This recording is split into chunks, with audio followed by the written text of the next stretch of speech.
8 बजे की सुबह राजीव ऑफिस जाने की तैयारी कर रहा था। उसने अभी अभी कॉफी का कप हाथ में लिया था, तभी सीमा ने एक भरा हुआ बैग उठाकर सीधे दरवाजे के पास रख दिया। बैग रखने की आवाज पूरे कमरे में गूंजी। राजीव ने भौंचक्के होकर पूछा, यह किसका बैग है? सीमा पूरी सीधी खड़ी रही। उसने बिना झिझक जवाब दिया, यह आपकी मां मीरा देवी का है। मैंने शहर के सबसे अच्छे वृद्धा आश्रम में जगह बुक कर दी है। आज ही उन्हें वहां छोड़ना है। राजीव के दिमाग में एक झटका सा लगा। उसके हाथ की पकड़ ढीली हो गई। कॉफी का कप फर्श पर गिरकर टूट गया। कॉफी का गिला रंग सफेद फर्श पर फैल गया। वह चिल्लाया, तुम पागल हो गई हो? मेरी मां अपने घर में रहेगी, किसी आश्रम में नहीं। सीमा ने भी अपनी आवाज को ऊंचा किया। वह पीछे हटने को तैयार नहीं थी। दोनों के बीच तीखी बहस शुरू हो गई।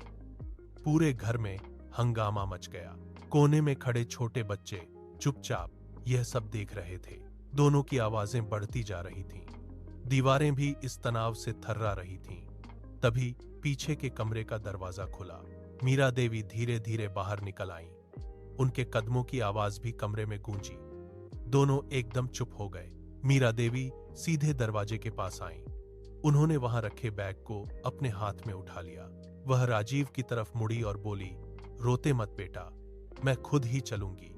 यहां मेरी वजह से हर दिन लड़ाई होती है, तो बेहतर है मैं आश्रम में रहूं। राजीव की आंखों से आंसू निकल पड़े। वह मां के पास जाकर उन्हें रोकने लगा, लेकिन सीमा पूरी तरह से अड़ी रही। वह 1 इंच भी पीछे हटने को तैयार नहीं थी। आखिरकार राजीव को हार माननी पड़ी। उसे गैरेज में जाकर कार निकालनी पड़ी। कार गेट के पास खड़ी हो गई। मीरा देवी चुपचाप पीछे बैठ गई। पूरे रास्ते कोई कुछ नहीं बोला। मीरा देवी बस खिड़की से बाहर गुजरते पेड़ों और घरों को देखती रही। उनकी आंखें लगातार गीली बनी रही। हवा कार के खिड़की से अंदर आ रही थी, लेकिन किसी की जुबान नहीं खुली। आश्रम पहुंचकर राजीव ने रजिस्ट्रेशन पूरा किया।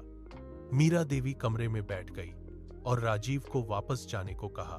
दिन बीतते गए, 2 पूरे हफ्ते बीत गए। कोई भी मीरा देवी से मिलने आश्रम नहीं पहुंचा। घर में हर काम अपने रूटीन में चलता रहा, लेकिन सीमा को हर जगह एक अजीब सा खालीपन महसूस होने लगा। रसोई में चाय बनाते समय कोई पीछे खड़ी नहीं रहती। बच्चों के स्कूल जाने के बाद कोई बात करने वाला नहीं रहता। एक शाम को खाना खाते समय छोटा बच्चा अचानक सवाल करता है, दादी कब वापस आएगी? मुझे उसकी हाथ से बनी मीठी लड्डू चाहिए। सीमा एकदम चुप हो गई। उसका हाथ थाली पर रुक गया। उस रात सीमा को बिस्तर पर करवटें बदलते रही। नींद पूरी तरह से गायब हो गई। आंखें बंद करते ही पुरानी यादें उभर आने लगीं। जब वह बीमार पड़ी थी तो मीरा देवी ने 3 दिन रात जागकर उसके सिरहाने बैठकर दवा पिलाई थी। जब बच्चे पैदा हुए थे, वह रात भर उठकर बच्चे को गोद में लेकर हिलाती रहती थी ताकि सीमा आराम से सो सके। अगली सुबह सूरज की पहली किरणें घर में घुसी ही थीं कि सीमा उठ गई।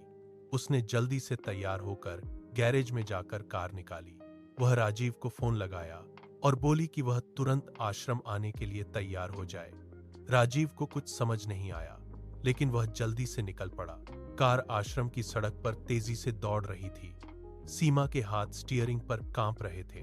उसकी आंखें सड़क पर टिकी थीं और दिल बार बार दौड़ रहा था। आश्रम के गेट तक पहुंचकर सीमा ने कार रोकी। वह तुरंत बाहर निकली और मीरा देवी के कमरे की तरफ दौड़ी। कमरे का दरवाजा खुला था। मीरा देवी खिड़की के पास बैठी बाहर देख रही थीं।